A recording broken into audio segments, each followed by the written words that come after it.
Subhanaka la ilma lana illa ma 'allamtana innaka antal alimul hakim wa la haula wa la quwwata illa billahil aliyyil azim.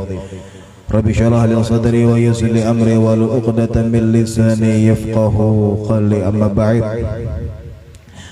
Alhamdulillah,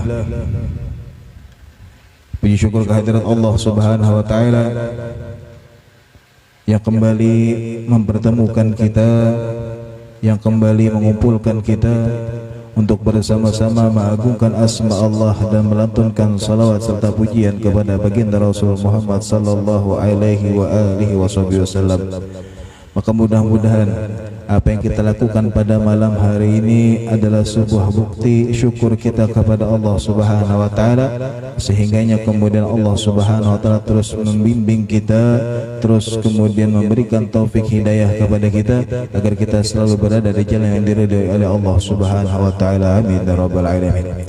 Salawat dan salam terhaturkan untuk baginda Rasul Muhammad sallallahu alaihi wa alihi wasallam, berarti juga para keluarga beliau, para sahabat, para tabi'in hingga akhir zaman, dan mudah-mudahan salawat ini menjadi sebuah bukti bahwa kita benar-benar mencintai baginda Rasulullah sallallahu alaihi wasallam, dan mudah-mudahan salawat ini pun menjadi sebab kita dikumpulkan bersama baginda Rasulullah sallallahu alaihi wasallam di dalam surganya Allah Subhanahu wa taala. Amin ya rabbal alamin. Ikhwani rahimakumullah, qala musannif rahimahullah wa nafa'ina bihi wa bi ulumihi fi dharain. Amin. Radhiyallahu ta'ala anhu wa anqum ila an qala Kitabul Janaiz.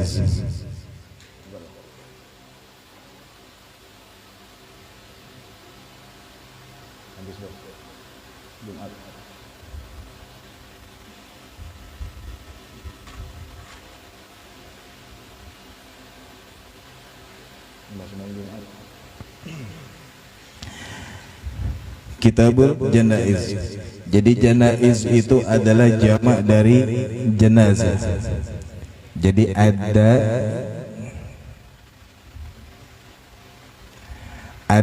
janazah, ada jinazah. Jadi ada dua. Jadi ada janazah, ada jinazah. Kalau dikatakan jenazah artinya bil fathah, artinya dengan harakatnya fathah, janazah. Maka jar kemudian itu ismun lil mayyit fin na'ash. Jadi kalau pakai huruf kalau pakai harokat fathah janazah itu adalah kemudian mayat yang ada di dalam keranda itu dikatakan jenazah. Kalau bil kasrah, kalau harakatnya kasrah jinazah, maka jar kemudian itu ismun lin na'ash, itu nama dari keranda tadi kalau pakai bahasa Arab. Jadi ada janazah, ada jinazah. Kalau jinazah itu kerandanya. Jadi itu kemudian di dalam perbedaan di dalam bahasa Arab. Berubah harakat, berubah makna. Maka kemudian ada janazah, ada jinazah. Namun yang dimaksud di dalam Kitabul Janaiz di sini adalah pembahasan tentang segala sesuatu yang berkaitan dengan pengurusan jenazah. Atau ujar kita tuh tajhizul mayyit. Artinya menyiapkan jenazah kemudian dari sebelum meninggal sampai kemudian sudah meninggal, dari mengafani dan segala macam. Maka itu yang kemudian dikatakan sebagai Kitabul Janaiz. Maka dikatakan oleh musannif faslun. Di sini kemudian dijelaskan tentang bab alladzi yalzamu lil mayyit. Adapun yang wajib kemudian yang harus dilakukan kepada mayit, artinya ketika orang sudah meninggal. Sebenarnya ini kemudian kurang pembahasannya karena seharusnya ada pembahasan bagaimana atau apa-apa yang dilakukan sebelum seseorang meninggal dunia. Maka di antara beberapa hal atau perkara yang diajarkan oleh para ulama kita bagi mereka yang muhtadar, ada istilahnya muhtadar. Jadi muhtadar itu adalah orang yang lagi ujar kita tuh sakaratul maut. Jadi ada orang yang istilahnya muhtadar atau lagi sedang sakaratul maut. Maka ada beberapa perkara yang diajarkan oleh ulama-ulama kita bagi orang yang sedang ihtidar atau muhtadar, maka jar kemudian merupakan adabnya atau hal yang kemudian dianjurkan bagi mereka yang sudah sakaratul maut, kalau bisa itu kemudian dirabahkan dalam posisi kayak kita guring, posisi sunnah ketika kita guring, artinya berabah pakai jambil aiman atau sisi sebelah kanan dari awak kita. Jadi kayak kita mandak mayit di dalam kubur. Kalau bisa misalnya kemudian orang yang garing tadi, artinya didapat diposisikan kayak posisi itu seandainya kawa, maka lebih afdol diposisikan kayak posisi kita guring dari atau dalam keadaan mayit dianak di dalam kubur. Seandainya kada kawan jarak kayak apa, maka boleh kemudian dalam keadaan terlentang, yang mana jarak kemudian telapak batisnya batisnya menghadap ke arah kiblat. Jadi kepalanya di timur, batisnya di barat. Jadi menghadap ke arah kiblat. Ditinggikan sedikit kemudian awaknya, kepalanya agar menghadap ke arah kiblat. Kalau ibaratnya kada kawa berbaring di sebelah kanan posisi si badan orang yang sakaratul maut tadi. Kemudian setelah itu di antara hal yang dianjurkan juga bahwa ditalqinkan, artinya dibimbing mengucapkan dua kalimat syahadat. Di sini dikatakan wal afdal talqinu ghairil warith. Jadi jarak kemudian wal afdal, adapun yang paling afdal itu jarak kemudian yang menalkinkan tadi jangan ahli waris. Kenapa jarak kemudian jangan ahli waris? Karena dia bisa jadi ketika si ahli waris tadi jarak kemudian melakinakan, mungkin ada harapan dari si ahli waris tadi kemudian yang ditalkinkan kemudian supaya lekas mati. Cuma di dalam beberapa kitab lain dianjurkan bahwa kalau bisa yang menalkinkannya, yang membimbingnya adalah orang yang paling disayangi atau paling dicintai oleh si orang yang dalam keadaan sakaratul maut tadi. Sehingganya kalau yang membimbing orang yang inya cintai, yang inya sayangi, maka inya akan mudah untuk mengikuti. Apalagi ibaratnya orang nang paling kada diketujui misalnya nang membimbing, maka bisa jadi kemudian kada hakun menuruti. Nah itu kalau bisa. Kemudian diantara hal yang dianjurkan juga ayu ayyaqra'a indahu surat Yasin wa Ra'du. Ada bagi orang yang kemudian dalam keadaan sakaratul maut tadi dianjurkan juga kita membacakan surah Yasin dan surah Ar-Ra'du. Jadi ada surah Ar-Ra'du. Kenapa jadi kemudian di surah Ar-Ra'du? Karena Sayyidina Jabir bin Abdullah kemudian pernah mengatakan innaha tuhawwinu furujar ruh. Karena pembacaan surah Ar-Ra'du tadi itu kemudian akan memudahkan ruh keluar dari jasad. Ini khusus yang kemudian orang dalam keadaan sakaratul maut. Maka dianjurkan kemudian membaca surah Yasin dan surah Ar-Ra'du. Kemudian hal yang dianjurkan selanjutnya wa ayyu hasana dhannuhu billah wa yuraghaba fi taubati wa kitabatil wasiyah. Adapun misalnya orangnya nih ibaratnya sakaratul maut tadi sudah ditalkin apa segala macam, maka kemudian diajak untuk husnudzan kepada Allah Subhanahu wa taala, maka dengan harapan jar kemudian mudah-mudahan diampuni dosa apa segala macam. Artinya diberikan kemudian pengharapan kepada Allah Subhanahu wa taala, karena menurut di dalam sebuah hadis bahwa Allah Subhanahu wa taala di dalam hadis qudsi mengatakan ana inda dhanni abdi bi, aku ujar Allah Subhanahu wa taala menurut prasangkaan hambaku. Jadi diajarkan si orang nang dalam keadaan sakaratul maut tadi supaya mudah-mudahan ya Allah tuh Maha Pengampun, Allah Maha Rahmat apa segala macam. Sekiranya inya kemudian husnudzan kepada Allah dengan harapan Allah merahmatinya, mengampuni kita. Jadi kemudian dianjurkan oleh para ulama.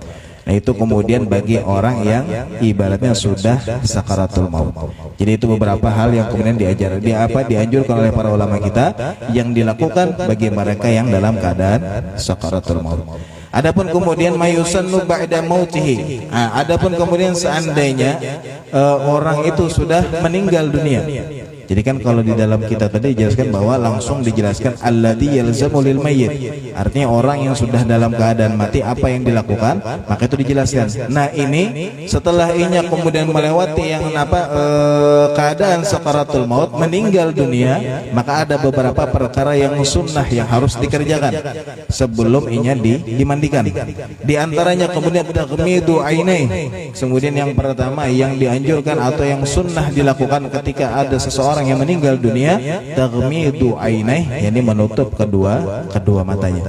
Jadi kedua matanya ditutup, artinya kelopak matanya kemudian ditutup, artinya ditutup akan kemudian kedua kelopak matanya. Itu yang pertama. Kemudian yang kedua, syaddu lihyaihi bi asabatin aridah yarbituha fawqa ra'sihi. Kemudian sunnah juga mengikat. Jadi mengikat kayak kita mengikat pocong. Jadi diikat kemudian entah pakai kain, jangan pakai tali. Kalau kita pakai tali rapi ya kan mengikat, jangan. Artinya pakai apa gitu, nah diikat di sininya, di mana di bawah dagunya di sini. Lihyaihi, ini lihya namanya.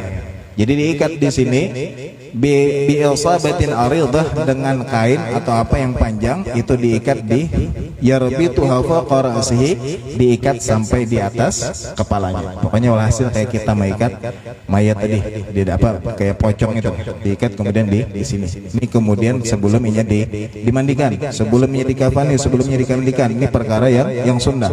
Jadi ditutup kedua matanya ditutup, kemudian diikat di sini, diikat kayak mengikat pocong tadi. Itu yang kedua. Kemudian talyinu mafasilihi walau biduhnin inihtaja ilaihi. Kemudian melemaskan sendi-sendi atau ujar kita tuh engselnya, yang kayak nih, misalnya kayak ini kan nih, tangan, kemudian siku, kemudian yang di bahu itu dilemaskan. Jangan takutan, itu sudah meninggal, ada harapan bergerak lagi sudah. Artinya dilemaskan. Ini perkara yang sunnah. Kalau kena takutan jawab semacam kada, itu hukumnya sunnah. Jadi talyinu mafasilihi, jadi setiap sendi-sendinya atau engselnya itu dilemaskan, digerakkan supaya kemudian lemas, kada kaku. Karena kalau kaku kena kemudian ngalih, kita memandinya ngalih. Jadi kemudian dilemaskan. Walau biduhnin, walaupun seandainya kalau misalnya kemudian kalau memerlukan misalnya kayak duhun atau kayak misalnya hand body atau kemudian minyak misalnya, kalau emang perlu maka itu boleh digunakan kalau emang perlu. Kalau kada perlu kemudian kada apa-apa, kada pakai itu. Artinya yang penting kemudian dilemaskan setiap sendi-sendinya. Kemudian yang selanjutnya naz'u thiyabi mautihi wa satruhu bi thawbin khafif, dan kemudian biar melepas pakaian yang ketikanya pakaian yang dipakainya ketika inya meninggal tadi. Jadi misalnya meninggal kemudian pakai baju, misalnya baju sembahyang misalnya, atau baju kaos, baju apa, walhasil kemudian ketika inya meninggal dunia pakaian yang dipakainya tadi itu sunnah hukumnya dibuka. Naz'u thiyabi mautihi, artinya dibuka pakaiannya, wasatruhu bi thawbin khafif, kemudian ditutupi dengan pakaian atau kain yang tipis. Nah ditutupi nih. Kalau wadah kita kan biasanya tapi bahalai biasanya wadah kita. Nah itu kemudian kalau bisa pakaian yang dipakai si mayit ketika meninggal dunia tadi itu dilepas terlebih dahulu, hanya diganti dengan kain atau ibaratnya tapih apa segala macam, hanya diganti. Nah itu hukumnya sunnah. Kemudian wad'uhu ala sarir, kemudian diadak di atas ranjang atau di atas yang istilahnya entah tilamkah atau apakah, jangan diandak di lantai, jangan di lantai. Hasil kemudian diberi alas, entah itu tilamkah atau kemudian ranjangkah, jangan kemudian langsung di atas lantai. Itu sunnah. Kemudian yang selanjutnya ustaqbalu bihil kiblah kal muhtadar, kemudian dihadapkan ke arah kiblat kayak orang yang lagi sakaratul maut tadi, lain berhiring tapi artinya diarahkan kemudian batisnya di arah barat dan kepalanya di arah timur, dihadapkan menghadap ke arah kiblat. Kemudian hal yang selanjutnya yang sunnah juga, yudau ala batnihi syai'un thaqil kamigasin au sayfin au mir'atin. Jadi kemudian dia ditaruh atau diandak di atas perutnya syai'un thaqil, sesuatu yang ibaratnya agak berat, lainang berat lah. agak berat. Kalau kena diandaki apakah itu yang berat? Jangan, karena ini kadar lagi kemudian daya dari si mayat tadi untuk menahan. Jadi kalau diandaki yang berat bisa keluar apa yang kemudian ada di dalam perutnya kayak kotoran apa segala macam. Tapi kemudian sunnah mengandak sesuatu yang agak berat, artinya kalau di sini contohnya kami qalsin, seperti misalnya jari gunting, aumir atin atau kaca cermin. Artinya kemudian sesuatu yang istilahnya ada beratnya lah, jangan juga terlalu berat gitu nah. Pokoknya walhasil sunnah mengandak sesuatu di atas perut si mayit. Itu sunnah hukumnya. Kemudian doa ulil mayit, dan kemudian mendoakan si mayit. Kayak kita biasakan di sini kemudian entah dibacakan Yasin atau apa, kemudian kita ibaratnya lagi sebelum ini dimandikan. Kemudian hal yang selanjutnya yubadiru bi bara'ati dimmatihi wa infadi wasiyatihi wal i'lam bi mautih. Kemudian hal yang sunnah selanjutnya yubadir, kemudian bersegera bi bara'ati dimmatihi, membebaskan tanggungan si mayit. Ini kalau ibaratnya istilah mungkin yang ada diketahui. Artinya mungkin dari misalnya ada hutang atau kemudian misalnya ada janji apa segala macam, walhasil kalau misalnya ahli warisnya atau keluarganya tahu. Kalau kada tahu biasanya hanya kita kemudian melakukan ibaratnya pemberitahuan. Mungkin ya kayak kita di sini yang dikubur. Kalau ibaratnya biasanya kita hendak menyembahyakan biasanya. Kalau ada jarsi mayit mungkin ada menjanji ya. Atau kemudian ibaratnya hutang piutang biasanya kan gitu. Nah kalau misalnya si ahli waris tahu, maka kemudian halus disegerakan. Kalau bisa sebelum dimandikan itu sudah selesai. Makanya wal i'lam bi mautih, makanya kemudian wa infadi wasiyatihi, dan kemudian menunaikan segala wasiatnya. Makanya kemudian diajarkan oleh para ulama kita dan merupakan sunnah baginda Rasulullah SAW itu kemudian diajarkan oleh ulama kita mengandak wasiat setiap kali kita hendak kuring. Jadi bilanya kita hendak kuring, nah tulis wasiat misalnya nih usikum, misalnya aku berwasiat kepada kalian bitaqwallah, untuk bertakwa kepada Allah, mengamalkan sunnah-sunnah baginda Rasulullah SAW. Ada teruslah di dalam kebaikan ini, wasiat ibaratnya wasiat dalam kebaikan. Kemudian hanya di bawahnya misalnya ulun ada hutang atau ulun ada janji untuk Allah, atau misalnya si anu ada meminjam atau si anu ada hutang apa segala macam, walhasil menulis wasiat sebelum kita goreng dan dianak di bawah bantal.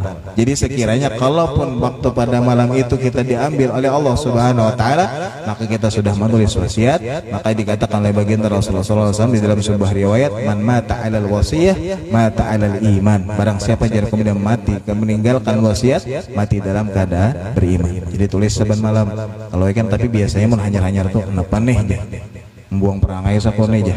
Padahal sebenarnya sunnah sebenarnya kemudian kita menulis wasiat kemudian ditaruh dianak di bawah bantal. Jadi kalaupun misalnya meninggal pada malam itu, kita sudah memberitahu tentang hal-hal yang ibaratnya mungkin menjadi tanggungan kita.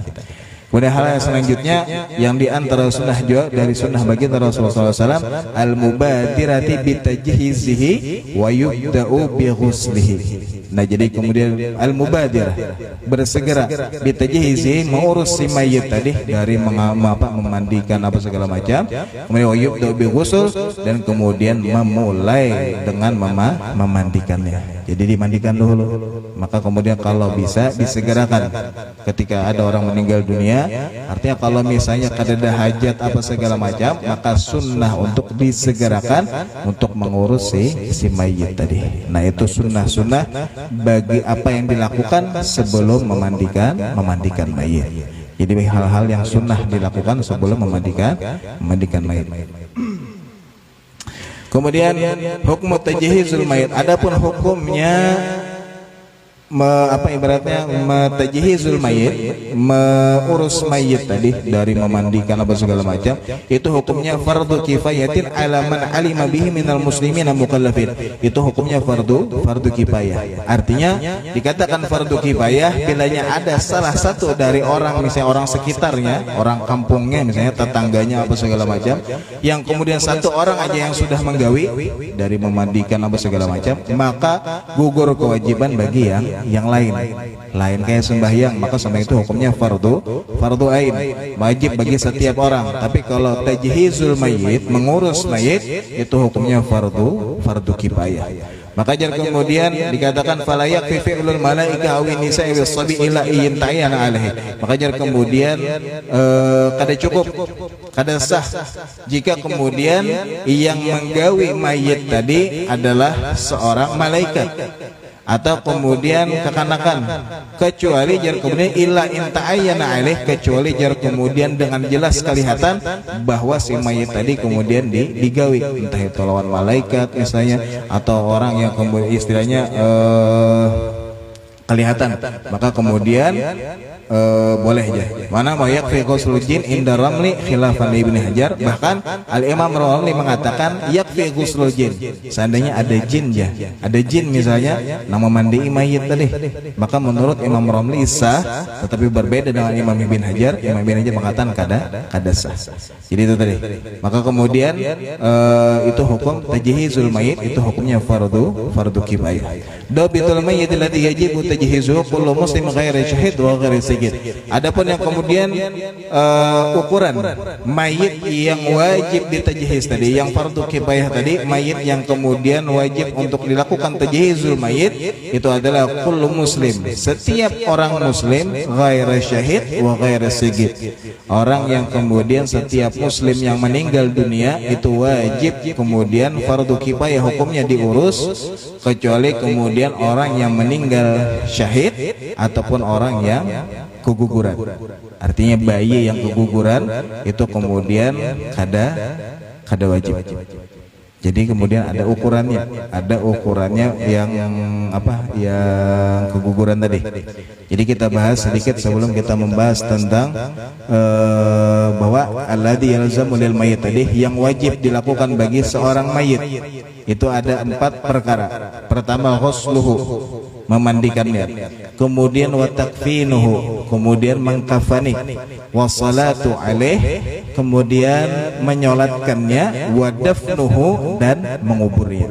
Jadi yang wajib dilakukan kepada seorang mayit 4 perkara: memandikan, mengkafani, kemudian disolatkan, dan kemudian dikubur. Jadi dimandikan, dikafani, disolatkan, dan dikubur. Itu yang wajib dilakukan kepada seorang mayit, kecuali kemudian orang yang mati syahid ataupun ibaratnya bayi yang keguguran.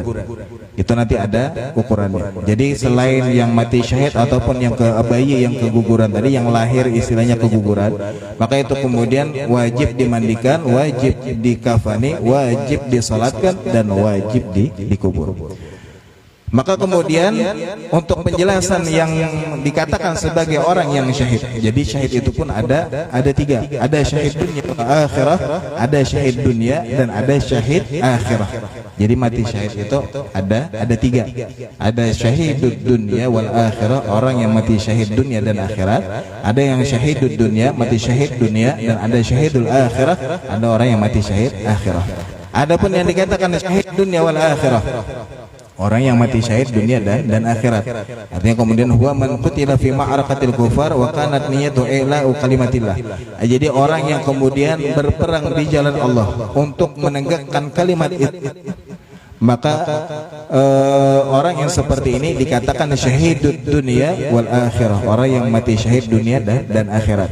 Jadi kemudian misalnya nih, kayak di zaman baginda Rasul, para sahabat yang ikut berperang bersama baginda Rasul sallallahu alaihi wasallam untuk membela agama Allah, untuk menegakkan kalimat Islam, dan untuk kemudian mengagungkan asma Allah, maka orang yang niatnya berperang tadi untuk menegakkan agama Allah, untuk mengagungkan ibaratnya mengagungkan agama Islam, maka orang-orang yang ini itu kemudian orang yang berperang niatnya nang kayak ini, maka dikategorikan sebagai orang yang mati syahid dunia dan akhirat.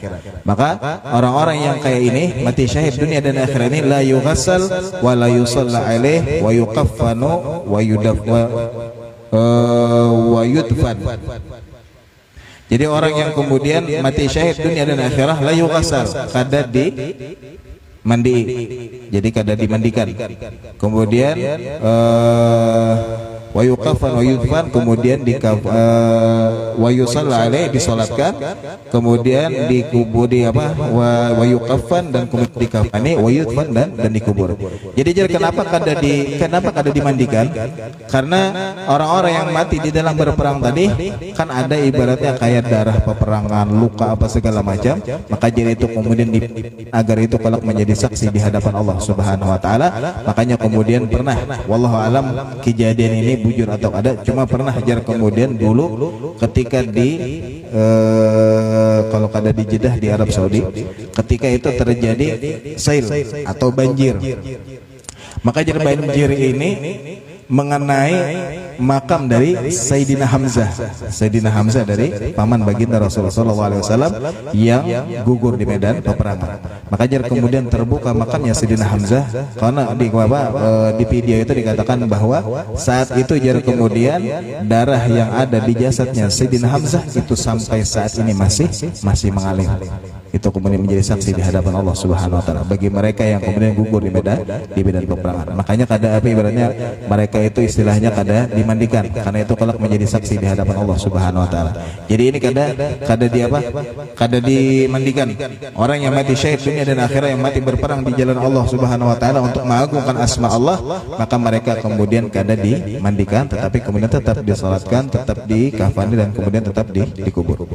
Kemudian ada syahidud dunia, orang yang mati syahid tapi syahidnya dunia.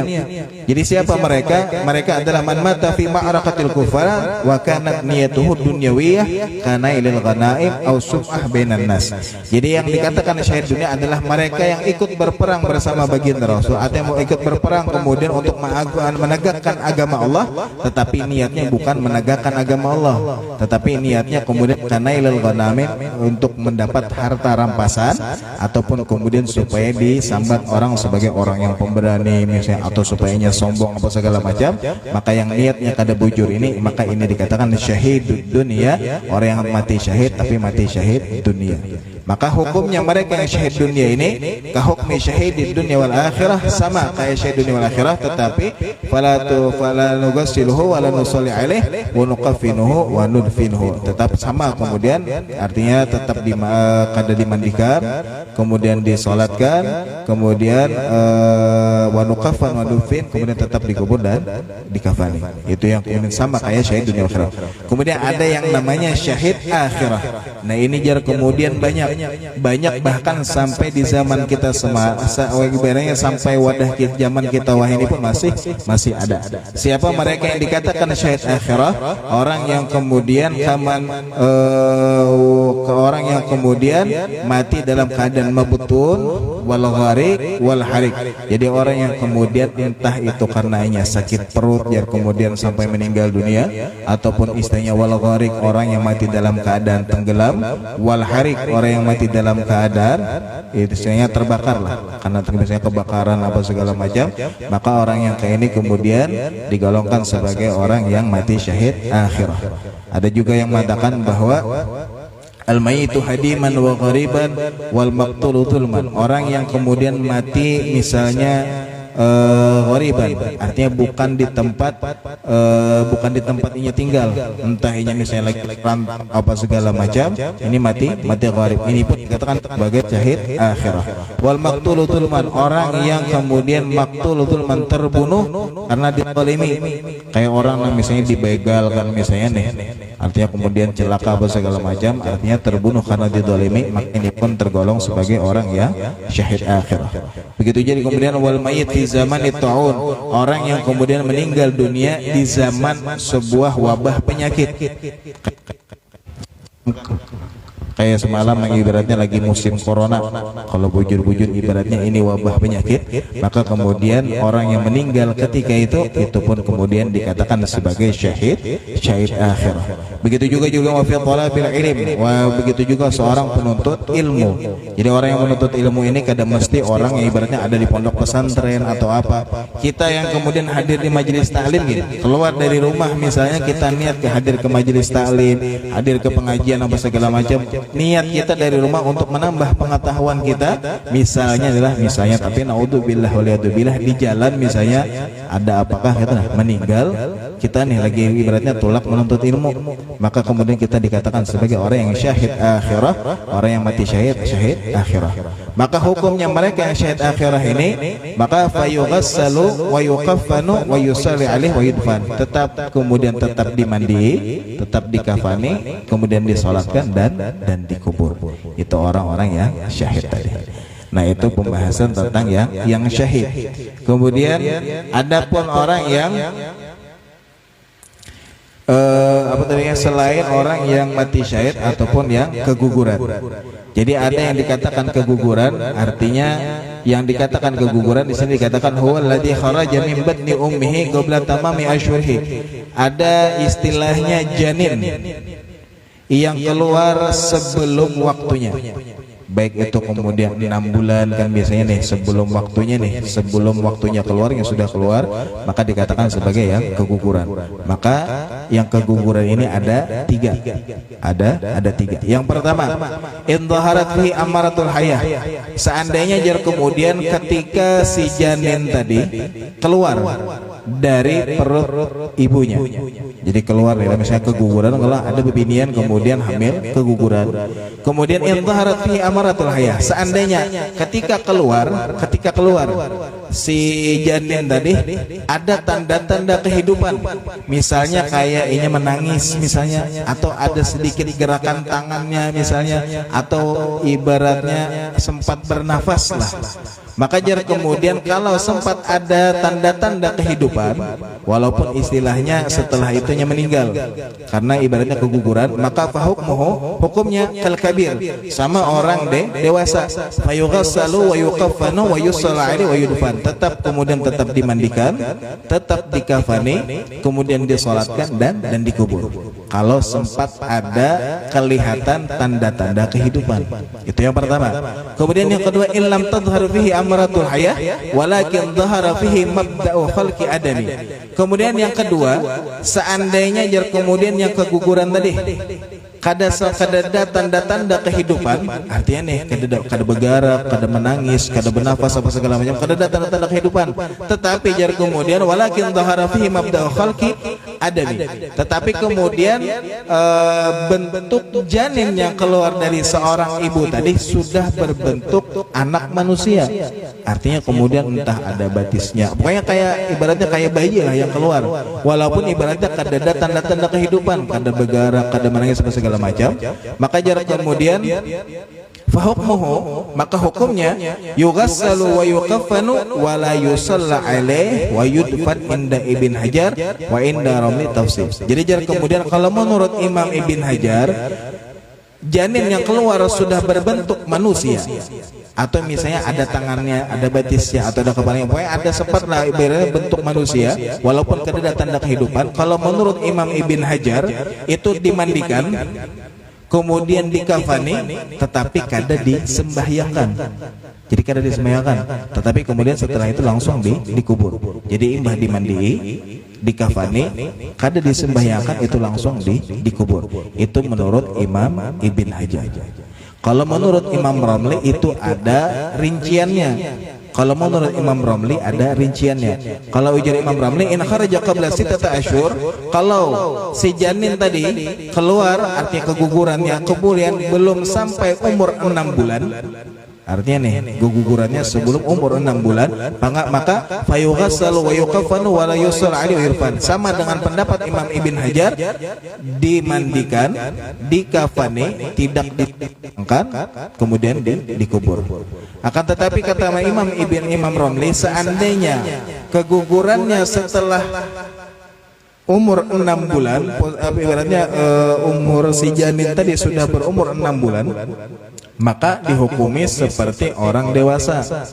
Jadi misalnya sudah umur 6 bulan, 7 bulan, 8 bulan keguguran, walaupun ibaratnya tadi, maka tetap dimandikan, tetap dikafani, disembahyangkan dan dikubur. Itu kalau kemudian sudah berbentuk dalam bentuk manusia tapi ada tanda-tanda kehidupan. Yang terakhir, illam yadhhar fihi mabda'u khalqi. Seandainya keguguran si janin tadi kemudian keluar dari perut seorang ibu keguguran, kemudian belum tampak dari si janin tadi madhar mabda'u khalqi. Artinya belum ada istilahnya bentuk manusia. Kagit atilaham, ibaratnya masih berbentuk segumpal daging.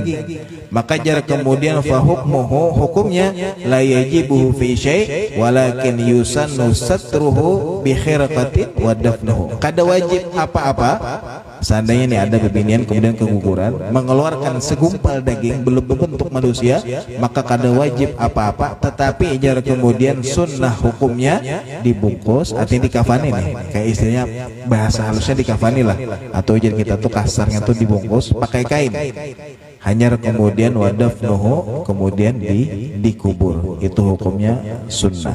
Tetapi kada wajib apa-apa. Artinya misalnya keguguran keluar dalam bentuk segumpal daging, kada wajib apa-apa, tetapi sunnah kemudian dibungkus dengan kain dan kemudian dikubur. Nah, itu penjelasan yang kemudian keguguran ataupun kemudian orang yang mati syahid. Adapun yang kemudian wajib dilakukan bagi seorang mayit, artinya ketika orang meninggal dunia, yang wajib itu hanya 4. Jadi dimandikan, dikafani, kemudian disolatkan dan kemudian terakhir dikubur.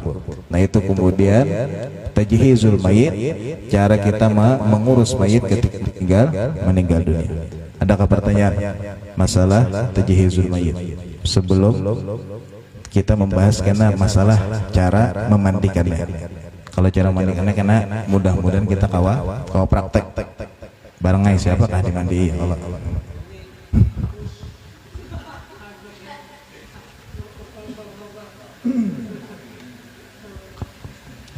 Ada yang tahu?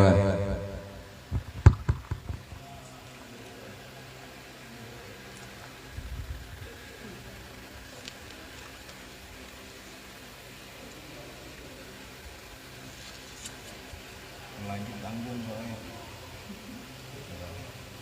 Saya sekalian praktekan ya, Mas.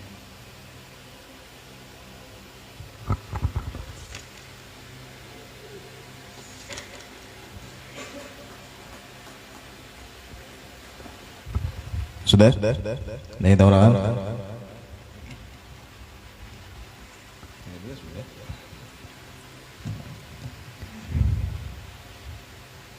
Bilanya ada sudah, soalnya tanggung kena ada tentung. Baik sesekali kena dibahas, sekalian kita kemudian kalau bisa praktek. Sudah. Wallahu a'lam. Mudah-mudahan apa yang kita lakukan pada malam ini menjadi sebab kita dipandang oleh Allah Subhanahu wa taala. Allah ampuni dosa kita, Allah ampuni dosa kedua orang tua kita, dan Allah ampuni dosa-dosa orang yang telah mendahului kita. Dan mudah-mudahan apa yang kita lakukan pada malam hari ini menjadi sebab kita dipandang oleh baginda Rasulullah sallallahu alaihi wa alihi wasallam. Mudah-mudahan Allah Subhanahu wa taala berikan taufik hidayah kepada kita agar kita semakin semangat di dalam beribadah kepada Allah, semakin semangat di dalam mengamalkan sunnah-sunnah baginda Rasulullah sallallahu alaihi wasallam, dan mudah-mudahan apa yang kita niatkan, yang kita hajatkan didengar, dikabulkan oleh Allah Subhanahu wa taala. Yang sakit di antara kita, keluarga kita, jiran kita, Allah angkat penyakitnya, Allah sembuhkan seperti sedia kala. Dan yang punya hutang dan urusan dipermudah oleh Allah Subhanahu wa taala. Dan mudah-mudahan sebagaimana Allah kumpulkan kita pada malam ini, Allah kumpulkan kalau kita bersama baginda Rasulullah sallallahu alaihi wasallam di dalam surganya Allah Subhanahu wa taala. Amin ya rabbal alamin. Ala hadhihi wa kullu niyatin shalihah wa ila hadratin Nabi Muhammadin sallallahu alaihi wa alihi wasallam. Al-Fatihah.